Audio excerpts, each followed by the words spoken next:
안녕하세요. 연합인포맥스 윤영수 부파원입니다. 오늘 3대 지수가 모두 하락세로 마감을 했습니다. 이틀 연속 지수가 계속 하락을 하고 있는데요. 전날에는 나스닥 지수가 1% 이상 하락했는데 오늘은 다우 지수가 1% 이상 하락을 했습니다. 우선 시황부터 보고 가겠습니다. 개별 지수별로 보면 다우 지수가 1.48% 하락했고 S&P 500 지수는 1%가량 떨어졌습니다. 나스닥 지수는 10포인트가량 떨어졌는데요. 0.07% 하락률을 기록했습니다. 섹터별로 보시면 이날은 금융주와 에너지 관련주가 2% 이상 하락을 했습니다. 그리고 이제 기술주도 하락했는데 상대적으로 낙폭이 적었습니다. 그리고 11개 섹터 모두가 하락세를 보였습니다.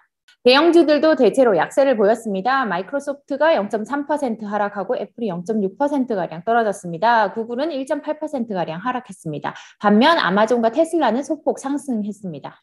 그리고 보시면 이제 은행주들이 2% 이상 크게 하락을 했고요. 그리고 존슨앤존슨도 오늘 2% 이상 하락을 했습니다. 모더나는 5% 가까이 상승을 했습니다.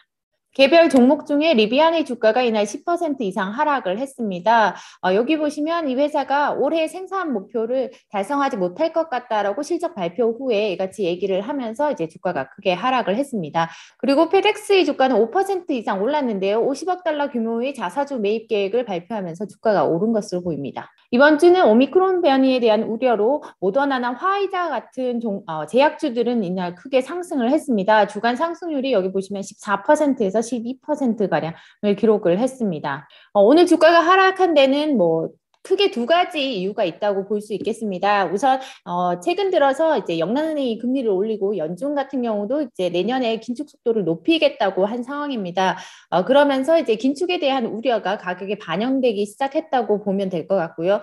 그리고 이제 오미크론 변이에 대한 우려가 점점 커지고 있습니다. 물론 이제 증상 자체는 가볍지만 문제는 이제 확진자가 늘어나면서 봉쇄 조치가 강화되고 있습니다. 이제 장 마감 30분 전에 뉴욕주에서 주의 코로나19 확진자 수가 2만 명을 넘어서서 역대 최고치를 경신했다라고 발표를 했습니다. 이게 오후 3시 45분경에 나왔는데요. 양성률, 그러니까 검사 대비 확진자 수는 8%를 기록하고 있고요. 한국에 비해서 상당히 높은 편입니다.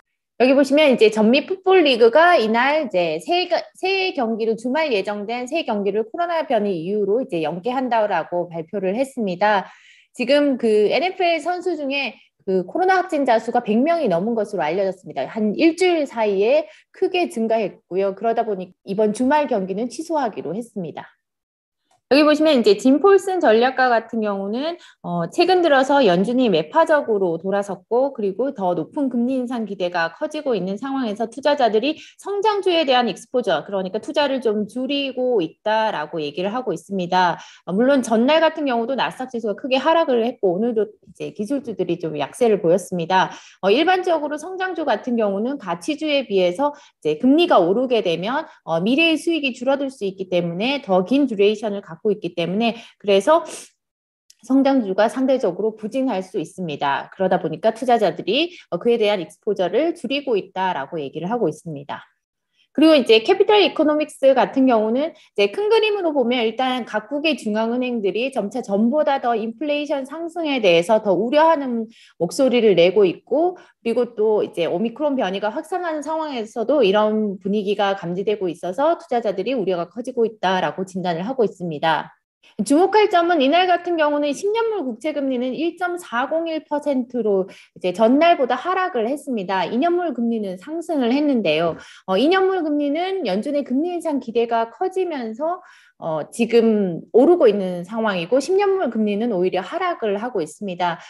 오늘 존 윌리엄스 뉴욕 연은 총재도 이 같은 그 현상에 대해서 분석을 한 발언이 나왔는데요. 10년물 금리 같은 경우는 즉 장기 금리 같은 경우는 코로나19 관련 뉴스를 반영하고 있는 것으로 보인다라고 얘기를 했습니다. 반면 2년물과 같은 단기물 금리 같은 경우는 연준의 통화 정책에 대한 기대를 반영하고 있는 것으로 보인다라고 이날 발언을 했습니다.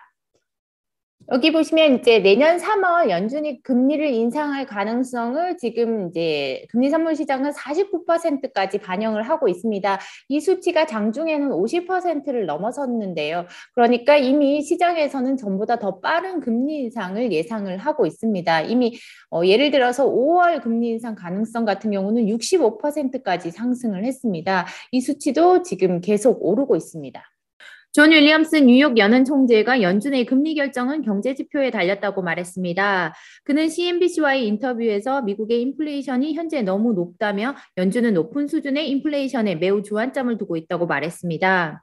그는 금리를 올리는 것은 경기 사이클에서 우리가 있는 위치에 대한 긍정적인 신호가 될 것이라고 강조했으며 연준이 자산 매입 프로그램을 촉수하는 테이퍼링 속도를 높인 최근의 결정은 타당하다고 말했습니다. 그는 이를 통해 연준은 내년 금리 인상에 있어 선택지를 갖게 될 것이라고 언급했는데요. 윌리엄스 총재는 또한 테이퍼링 속도를 높여 이를 내년 3월보다 더 빨리 끝내는 것은 실질적인 이익이 없다고 생각한다고 말했습니다.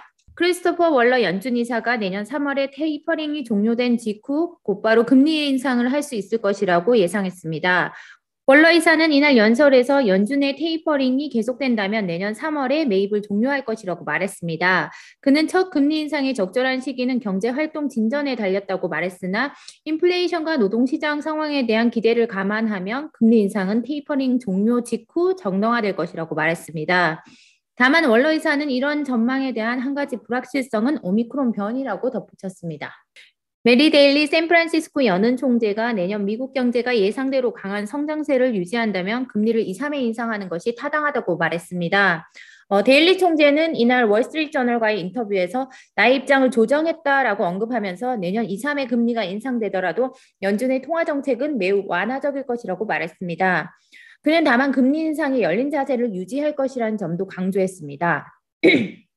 그는 연준의 통화 정책이 매우 좋은 위치에 있다며 연준의 정책이 인플레이션 통제에서 추세에 뒤처져 있지 않다고 강조했습니다.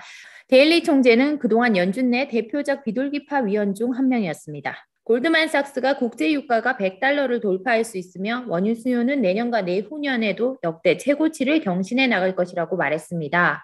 CNBC에 따르면 데미안 크루발린 골드만삭스 에너지 리서치 팀장은 오미크론 변이가 오기 전에 이미 원유 수요가 역대 최대 수준이었으며 글로벌 경제가 계속 회복되고 있고 여행 수요도 더 늘어날 것이라는 점을 근거로 들었습니다. 그는 유가가 내년 배럴당 $85까지 오를 것으로 보지만 $5에서 $10가량 추가 상승할 위험도 있다고 말했습니다. 그는 인플레이션으로 석유 기업들의 생산 비용이 늘어나고 팬데믹으로 공급량이 수요에 못 미칠 가능성 등으로 유가가 $100에 도달할 가능성도 배제하지 않고 있다고 말했습니다. 코넬 대학교의 에스와르 프라사드 국제통상정책 교수가 이날 CNBC와의 인터뷰에서 비트코인이 그렇게 오래 지속되지 않을 수 있다고 말했습니다. 올해 돈의 미래라는 저서를 낸 프라사드 교수는 비트코인이 블록체인 기술을 사용하는 방식이 그다지 효율적이지 않다고 언급했으며 새로운 일부 최신 암호화폐가 비트코인보다 훨씬 더 효율적으로 블록체인 기술을 사용한다고 말했습니다. 그는 블록체인 기술이 금융과 자동차 구매 등과 같은 일상적 거래의 근본적인 변화를 가져올 것으로 내다봤습니다. 터키 보르사 이스탄불 100 지수가 이날 8.5% 하락했습니다. 지난 3월 이후 최대 하락률입니다. 주가 낙폭이 확대되면서 주식 매매를 일시 중단하는 서킷 브레이커도 2차례 발동됐습니다. 리라화 가치는 이날 미 달러화에 대해 최대 8%가량 하락했습니다. 터키 중앙은행이 리라화 가치 하락을 방어하기 위해 개입에 나섰으나 역부족이었습니다. 증시 폭락과 통화 가치 하락은 터키 중앙은행이 전날 기준금리를 14%로 인하한 이후 나왔습니다. 중앙은행이 리라화 가치를 떠받치기 위해 외환 시장에 개입한 것은 이달 들어 이번이 5번째입니다. 경제 전문가들은 터키 중앙은행이 외화 부채가 자산보다 많은 상황이라 통화 가치를 방어할 외화 자산이 거의 없을 것으로 보고 있습니다. 터키는 20%대의 높은 물가 상승률을 보여 대다수 전문가는 물가 상승을 억제하기 위해 금리를 인상해야 한다고 보고 있으나 터키 대통령의 압박으로 금리 인상은 요원한 상황입니다. 글로벌 신용평가사인 S&P가 중국 부동산 업체 헝다의 신용등급을 선택적 디폴트로 내렸습니다. 사실상 디폴트를 선언한 건데요. 지난주 피치가 헝다를 제한적 디폴트로 강등하면서 디폴트를 선언한 지 일주일 만에 나온 조치입니다. 또한 헝다가 지난 6일 달러채 이자를 갚지 못한 때 이후로는 11일 만입니다.